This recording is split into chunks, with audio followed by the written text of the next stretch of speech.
Charles Dickens' masterpiece, A Tale of Two Cities, contains one of the most famous opening lines in all of literature. It was the best of times, it was the worst of times. But what was Dickens' intent or purpose in writing not only that line, but the whole novel itself? Welcome to this video about author intent and purpose.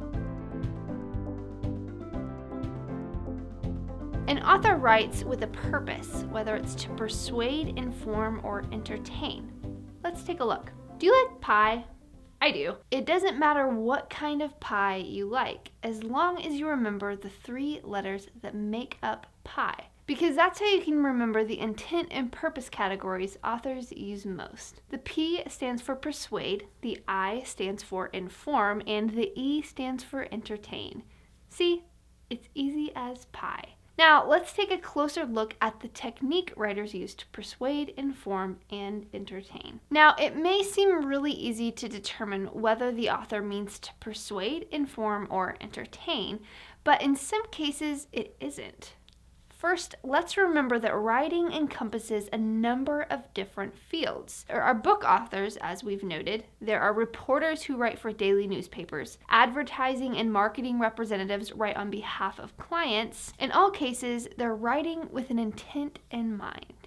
Let's start with persuasion. Persuasion nowadays takes a number of different forms. Companies use advertising and marketing to persuade the audience that their product is the best. Digital media platforms, in some cases, have a specific point of view and want to persuade their audience that they're right. Book authors work in the art of persuasion.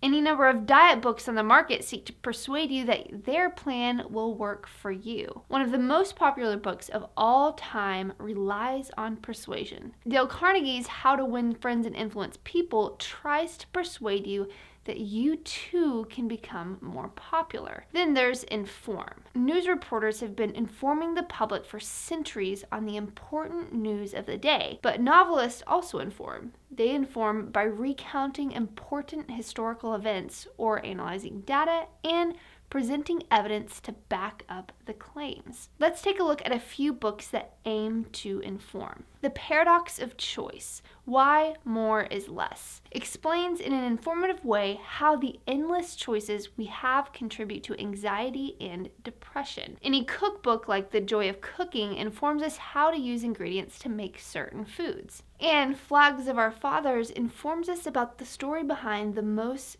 famous war photo in American history, the 6 men who raised the American flag at Iwo Jima. Lastly, we use writing to entertain. Entertain can have a number of different meanings. Look at it this way. If the writing has elicited an emotional response, you've probably been entertained. The famous newspaper columnist Dave Barry and the editorial cartoonist Mike Peters each entertain with dry humor. The humorist Will Rogers entertained with his wry observations that included, even if you're on the right track, you'll get run over if you just sit there. The classic To Kill a Mockingbird even entertains because it explores the injustices that happened during a time in American history. Persuade, inform, entertain.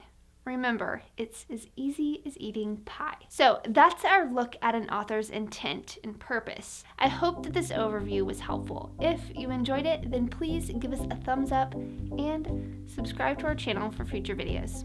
See you guys next time.